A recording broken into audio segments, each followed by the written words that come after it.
இருக்கா? சாதாரணமாகவே அடிப்பாங்க, கண்டென்ட்டோட வந்திருக்காங்க. இப்போ எங்க அண்ணன் சீமானோட நான் ஒரு விஷயத்துல நான் முரண்படுறேன். நேருக்கு நேராக நான் அண்ணன் சீமானோட விவாதம் செய்ய கூட தயாரா இருக்கிறேன். இந்த விஷயத்துல நான் முரண்படுறேன். அண்ணன் சீமானோட தெம்பியாக இந்த மேடையிலிருந்தே சொல்லுவாங்கல்ல, இந்தியாவிலே இருக்கின்ற மேடையில இருக்கின்ற கட்சியிலே எதிர்க்கிற தைரியம் எனக்கு ஒருவனுக்கு தான் இருக்கு என்று சொல்லிக்கொண்டு நான் இந்த ஏகாதிபத்திய ஏஜென்ட், இந்த அமெரிக்க கைகூலி பிரிட்டிஷ் உளவாளியுடைய ஒப்புதல் வாக்குமூலமாக இருக்கக்கூடிய அந்த ஆலிவர் ஹெம்பர் அண்ணன் சீமானவர்களை பார்த்து கேட்கிறேன், பெரியார் தான் தமிழர்களை படிக்க வைத்தார் என்கிற கருத்தை அண்ணன் சீமான் மறுக்கிறார். பெரியார் தான் தமிழர்களை படிக்க வைத்தார், திராவிடம் தான் தமிழர்களை படிக்க வைத்திருக்கிற ஆதாரத்தை நான் எடுத்துட்டு வந்திருக்கிறேன். All cameras zoom. பெரியார் தான் தமிழர்களை படிக்க வைத்தார். அண்ணன் சீமானவர்களே, நீங்கள் பெரியார் குறித்து தவறான தகவலை பரப்பிக் கொண்டிருக்கீங்க. நீங்கள் ஒரு பெரியார் எதிர்ப்பாளர், நீங்கள் ஒரு திராவிட எதிர்ப்பாளர், நீங்கள் ஒரு ஆரிய RSS கைகூலி என்பதற்கான ஆதாரம் என் கையில் இருக்கிறது. பெரியார் மட்டும் இல்லை என்றால் 1835 சென்னையிலே தொடங்கப்பட்ட மெட்ராஸ் மெடிக்கல் காலேஜ் நமக்கு கிடைச்சிருக்குமா?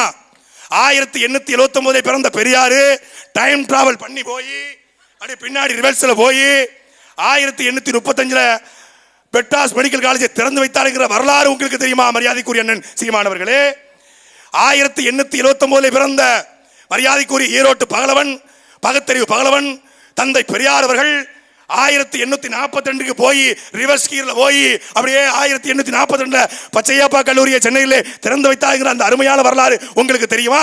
நான் நேருக்கு நேரா நெத்துக்கு நெத்தா கேட்கிறேன். 1879 ஆண்டு பிறந்த ஈரோட்டு பகலவன், அந்த பகுத்தறிவு சுடர், அந்த சுயமரியாதை தன்மான பேரொளி, தமிழர்களை படிக்க வைக்க தன்னுடைய தள்ளாத வயதிலே 30,000 ரூபாய்க்கு ஆபரேஷன் பண்ண வக்கு இல்லாம மூத்த சட்டியோட தீர்ந்த அந்த ஈரோட்டு பகலவன் பெரியார் அவர்கள் அவ்வளவு சிக்கனமா இருந்தார்னு சொல்ல வர்றேன். அவர் 1868 கோயம்புத்தூர் தந்த வேளாண்மை கல்லூரியை திறந்தார் என்கிற வரலாறு மரியாதைக்குரிய அண்ணன் சீமான் அவர்களே உங்களுக்கு தெரியுமா? அதே போல 1879 ஆண்டு ஈரோட்டிலே வெங்கடருக்கு பிறந்த ஐயா ராமசாமி அவர்கள், ஈவேரா அவர்கள், பெரியார் அவர்கள் 1844 திருச்சியிலே திறக்கப்பட்ட ஜோசப் கல்லூரியை திறந்து வைத்தார், தமிழர்களை படிக்க வைத்தார் என்கிற அந்த அருமையான வரலாறு உங்களுக்கு தெரியுமா? அதே போல 1880 பாளையாங்கோட்டிலே திறக்கப்பட்ட தூய சவேரியார் என்கிற சென்ட் சேவியர் பள்ளிக்கூடத்தை திறந்து வைத்து பாளையாங்க கொடுக்கிற நாடாரையும் தேவரையும் கோடாரையும் செட்டியும் முதலையும் பிள்ளமாரையும் படிக்க வைத்தார் எங்கள் ஐயா பெரியார். அப்படிங்கிறது உங்களுக்கு தெரியாம போனதுடைய காரணம் என்ன? அடாமீதிக்க ஏகாதிபத்தியமே, ரஷ்ய உளவாளியே, ஆலிவர் ஹெம்பரே, 1879 ஆண்டு பிறந்த கை குழந்தையாக இருந்த பெரியார் அதே ஆண்டிலே, அதே 1879 திறக்கப்பட்ட திருநெல்வேலி இந்து காலேரி MTT என்று அழைக்கப்படுகிற இந்து கல்லூரியை கை குழந்தையா இருக்கும் போதே என்று கூவும் பொழுதே திறந்து வைத்தார் என்கிற அந்த வரலாறு நீங்கள் ஏன் மறைக்கிறீர்கள்? திட்டமிட்டு மறைக்கிறீங்க. அதே போல 1912 திருநெல்வேலியில் திறக்கப்பட்ட இக்னேசியஸ் கான்வென்ட்டை திறக்க வைத்து பாளையாங்கோட்டில் முதல் பெண்கள் மேல்நிலைப் பள்ளியை திறந்து பெண்களையும் படிக்க வைத்தவர் எங்கள் பெரியார் என்பதை மறக்கலாமா? இதை தமிழ்நாடு மன்னிக்குமா? திராவிடம் இதை பொறுக்குமா, அடுக்குமா? அதே போல ஆண்களுக்கு மட்டுமா? எத்தனை புலவர்களை உருவாக்கியவர் பெரியார், எத்தனை பெண்பார் புலவர்களை உருவாக்கியவர் பெரியார். அன்பிற்குரிய மக்களே, 1879 பிறந்த பெரியார் எத்தனை பெண்பார் புலவர்களை உருவாக்கியிருக்காருன்னு பாருங்க. 2000 வருஷத்துக்கு முன்னாடி டைம் டிராவல் பண்ணி போய் எங்கள் பெரியார் 5 அத்தை மகள் நாகையார், அணிலாடு முன்றிலார், அல்லூர் நன்முல்லையார், ஆதி மந்தியார், ஊன்பித்தை, ஒக்கூர் மாசாத்தியார், ஓரிர் பிச்சையார், ஔவையார், கச்சிப்பேட்டு நன்னாகையார், கலார்கீரன் எயிற்றியார், காக்கை பாடினியார், காமக்கணிப்ப பசலையார். கேளுங்கள் சீமானவர்களே, மரியாதைக்குரிய அண்ணனே கேளுங்கள். குமிழியாளர் நப்பசலையார், குரமகள் எலிவையினி, குரமகள் குறியினி, தாயன் கன்னியார், நல்வெள்ளியார், நமட்டு சிரிப்பு சிரிக்கும் ஹிமாயினே, அடி இஸ்லாமிய விரோதியே, நல்வெள்ளியார், பாரி மகளிர், பூங்குனி திரையார். இந்த இங்க போட்டி போடுகிற சித்தாலட்சுமி பார்த்து கேட்கிறேன், நெத்துக்கு நெத்தி நேருக்கு நேர் கேட்கிறேன், பெரியார் எப்படி படிக்க வச்சார் பாருங்க பெண்களை. பூங்கனின் திரையார், பெருங்கோவ பெண்டு, பெருங்கோழி மகள் நக்கண்ணையார், பேய்மகள் இளவயினி, புதும்பில் புல்லாங்கண்ணியார், பொன் முடியார், போந்தை பசலையார், மதுரை கடையத்தார் நல்வெள்ளையார், மார்பித்தியார், மாரோத்து நப்பசலையார், முடத்தாம கன்னியார், முள்ளுயிர் பூதியார், வெண்ணி குயத்தையார், வெள்ளி வீதியார், வெறிபாடிய காம கன்னியார் என்கிற 60க்கும் மேற்பட்ட பெண்பார் புலவர்களை 2000 வருஷத்துக்கு முன்னாடியே போய் டைம் டிராவல் பண்ணி படிக்க வச்சு, அது மட்டுமா எங்களுடைய திருவள்ளுவர் இருக்கிறாரே, அவர் ஒரு முறை இப்படித்தான் திருக்குறளை எழுதி கொண்டிருந்தார். திருக்குறளை எழுதி கொண்டிருக்கும் போது அவருடைய எழுத்தாணி உடைந்து விட்டது. பதறினார், துடித்தார், அழுதார், புறப்பட்டார். அன்றைக்கே அம்பாசு காரை எடுத்துக்கொண்டு 2000 ஆண்டுகளுக்கு முன்பே வள்ளுவருக்கு அந்த எழுத்தாணி எடுத்து கொடுத்து, தொட்டனை தூரும் அனற்கேணி மாந்தருக்கு கட்டணை தூரும் அப்படின்னு எழுதிட்டாரு. அறிவுன்னு போடல, அதுல அறிவுன்னு போடுங்க வள்ளுவர், அதுல அறிவுன்னு போடுங்க அப்படின்னு சொல்லி கொடுத்தது யாரு? எழுத்தாணி பிடிச்சு எழுத வச்சது யாரு? எங்களுடைய ஈரோட்டு பகவன் தந்தை பெரியார். தமிழர்களை தன்மானத்தை முறுக்கின பெரியார். இது மட்டுமா தொல்காப்பியரை, அகநானூறு புறநானூறு தந்தவர்களை, சிவக சிந்தாமணி, வளையாபதி, குண்டலகேசி, மணிமேகலை தந்தவர்களை, எத்தனையான புலவர்களை உருவாக்கியவர் ஈரோட்டு பகலவன் பெரியார் என்று எவனாவது சொன்னா பிஞ்ச செருப்பை எடுத்து அவனை அடி. பாவியலா, எவ்வளவு கேப்ப ஓட்டிருக்காங்க பாருங்க, எவ்வளவு வண்டியை ஓட்டிருக்காங்க, எவ்வளவு காலமா ஓட்டிருக்காங்க பாருங்க.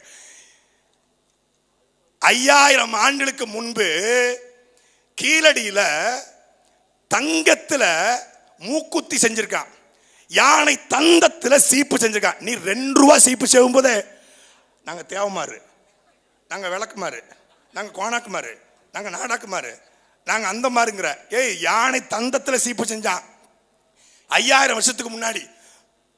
அங்க மண் பானையில ஆதன் கோதை என்கிற தமிழ் எழுத்துக்கள் எழுதிச்சான். அந்த 5000 ஆண்டுகளுக்கு முன்பு கீழடியில இரும்பை உருக்கிற தொழிற்சாலை வைத்து, தங்கத்தை உருக்கிற தொழிற்சாலை வைத்து, மண் பானையில ஆதன் எழுதின அவனுக்கு எந்த பெரியாரா கல்வி கற்றுக் கொடுத்தார்? எந்த திராவிடா படிக்க வைத்தது என்கிற கேள்வியை அண்ணன் சீமான் ஒருத்தர் தான் தமிழ் நிலத்துல எழுப்பியிருக்காரு. அதனால் அவர் RSS கைகூலி, ஆரிய கைகூலி, பிரிட்டிஷ் உளவாளியுடைய ஒப்புதல் வாக்குமூலம். அவரு இப்ப ஈரோட்ல தேர்தல் பிரச்சாரத்துக்கு வந்து எல்லாரும் என்ன பண்ணுவாங்க?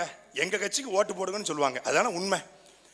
எந்த நிலைமைக்கு கொண்டு விட்டுறாரு பாருங்க. ஐயா, 1967 ஆட்சிக்கு வந்த கட்சி, தமிழ்நாட்டு 6 முறை ஆண்ட கட்சி, இது நவீன model, Dravida model, father of the Tamil Nadu இருக்கிற கட்சி. அந்த கட்சியை எந்த நிலைமைக்கு ஒரு மனுஷன் உருவாக்கி இருந்தா தினந்தனம் இங்க வெந்து சாவாங்கன்னா எந்த நிலைமைக்கு கொண்டு விட்டார் பாருங்க. 1000 ரூபாய் கொடுத்துட்டு சொல்றாங்களா, உதயசூரியனுக்கு ஓட்டு போடலாம்னு பரவாயில்ல, சீமானுக்கு மட்டும் ஓட்டு போட்டாதீங்க. சத்தியமா சொல்றேன், என் 2 பிள்ளை சத்தியமா சொல்றேன், தமிழ் மீது சத்தியமா சொல்றேன். நான் கருணாநிதி மகன் கிடையாது, நான் சீமான் தம்பி. இப்படி சொல்லலன்னு திமுக காரன் சொல்லு. நீ உதயசூரியனுக்கு போடலாலும் பரவாயில்ல, மைக்குக்கு போட்டாதீங்க. ஓட்டு ஏறிட்டா அவன் சேட்டையை தாங்க முடியாது. ஓட்டு ஏறும், உன்னைய உடைப்போம். எங்க சேட்டை இனிமேதான் அதிகமாக. நாங்க சாட்டை கிடையாதுடா, நாங்க பெரிய சேட்டடா. எங்க சேட்டை நீங்க 20 நாள் சீமான் ட்ரெண்டிங்ன்றாங்க. 20 நாள்ல 2026 வரைக்கும் அண்ணன் சீமான் தான் ட்ரெண்டிங். 2020க்கு அப்புறம் நாங்க மட்டும்தான் ட்ரெண்டிங். ஒட்டுமொத்த ஈழ தமிழர்களும் கொதிச்சு எழுந்துட்டாங்க. உண்மையிலே சொல்றீங்களா, சீமானனுக்கு வந்து உலகத் தமிழர்கள் ஆதரவு இருக்கா இல்லையா, ஈழத்தமிழர்கள் அவர் மீது பற்று வச்சிருக்காங்களா இல்லையா அப்படிங்கிறத டெஸ்ட் பண்றதுக்காக அண்ணன் சீமானுடைய பிடிமா இருக்கக்கூடிய திமுக சீமானனுக்கு மறைமுகமா வேலை பார்த்துருக்கு. ஒரே ஒரு போடு போட்டா எடிட்டு மொத்த பேர் வந்துட்டான். செருப்பை கட்டி அடிச்சு விட்டாங்க. அம்பிட்டு பேரும். காலம் மாறிக்கொண்டிருக்கிறது, களமும் மாறப்போகிறது.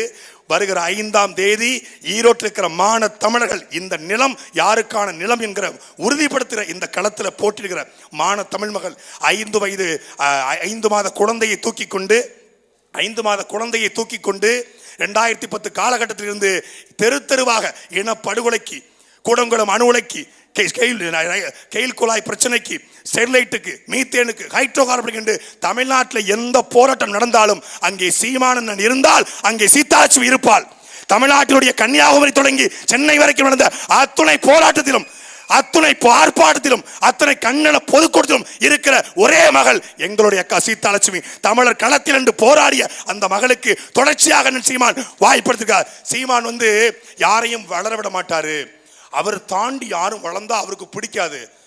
ஸ்டாலினை தாண்டி ராஜீவ்காந்தி வளர்ந்தா ஸ்டாலினுக்கு பிடிக்குமாயா? கருணாநிதியை தாண்டி துரைமுருகன் வளர முடியுமா அந்த கட்சியில? ஜெயலலிதாவை தாண்டி எடப்பாடியின் செல்லூராஜும் வளர முடியுமா? இப்ப எடப்பாடி தாண்டி செல்லூராஜ் வளர முடியுமா? ஒரு கட்சியில அந்த கட்சியின் தலைவரை தாண்டி இப்படி வளர முடியும். ஆனாலும் அண்ணன் சீமான் கருணாநிதி இருக்கும்போது கருணாநிதியை உருவாக்கல, ஸ்டாலின் இருக்கும்போது ஒரு ஸ்டாலின் இல்ல, ஜெயலலிதா இருக்கும்போது இன்னொரு ஜெயலலிதா உருவாக்கல. ஆனா அண்ணன் சீமான் தான் இருக்கும்போது லட்சக்கணக்கான சீமான்களை உருவாக்கி வைத்திருக்கிறார். நீ ஊடகத்தில் போய் பாரு, எல்லாரும் சொன்னாங்க என்ன சாட்டை துறைமுருகன் சீமான் மாதிரியே பேசாரு. டேய், சீமான் தம்பி சீமான் மாதிரி பேசாம அண்ணாதுரை மாதிரி பெரியார் மாதிரியா பேச முடியும்? என்ன அவர் தம்பிடா, தம்பினா அவருடைய அம்மாவுக்கு பிறந்தவனா இல்ல சித்தி மகனா? இல்லை, நாங்கள் குடும்ப உறவல்ல, கொள்கை உறவு, நாங்கள் கொள்கை உறவு. அப்போ அப்படிப்பட்ட ஒரு மகளை இந்த களத்தில் நிப்பாட்டி இருக்கிறார். இவர்கள் சொன்னார்கள் இந்தி தெரியாது போடா, இவன் உருட்டுன பூரா உருட்டு தான். திராவிடம்னாலே உருட்டு, இருட்டு, திருட்டு, புரட்டு. இவன் இந்தி தெரியாது போடா, இந்தி திணிப்பிலே ரயில் வராத தண்டவாளத்தை தலையை வைத்து எங்கள் தாத்தா தடுக்க போய் தானே நாங்கள் வந்தோம், ஆட்சியை பிடித்தோம்ன்றாங்க. இந்தி தெரியாது போடான்னு சொன்ன திமுக ஓட்டு கேட்கிற லட்சணத்தை பாரு, ஓட்டு கேட்கிற லட்சணத்தை பாரு, நல்லா பாரு, நல்லா பாரு, ஜூம் பண்ணி பாரு. நியூஸ் 18 கார்த்திகை செல்வன், மரியாதைக்குரிய சன் டிவி அண்ணன் குணசேகரன், கொஞ்சம் ஜூம் பண்ணுங்க. ஹலோ, எக்ஸ்கியூஸ் மீ ப்ளீஸ், கொஞ்சம் பாருங்க. உங்களுக்கு வெக்கம், உங்களுக்கு மானம், உங்களுக்கு சூடு, உங்களுக்கு சொரணை ஏதாவது இருந்தா இதை எடுத்து ஒரு டிபேட் பண்ணுங்கடா. நீங்க ஆம்பளையா இருந்தா பண்ணுங்கடா. ஈழத்துக்கு போனாரா, ஆமக்கறி சாப்பிட்டாரா, AK-70 சுட்டாரான்னு வச்சு டிபேட் பண்றல. இந்தியில எப்படா நீ ஓட்டு கேப்ப? தமிழ்நாட்டுக்குள்ள இந்தி ஒழிகன்னு நீ மோசம் போட்டவன் எப்படா ஓட்டு கேப்ப? எப்படா ஓட்டு கேட்ட? இந்திய ஒழிக்கணும். யார்ட்டு இருந்து? உங்க கிட்ட இருந்து ஒழிக்கணும். உங்க சன்சைன் பள்ளிக்கூடத்திலிருந்து, கிருத்திகா உதயநீஸ்வரனுடைய சான் அகாடமிலிருந்து இந்திய ஒழிக்கணும்.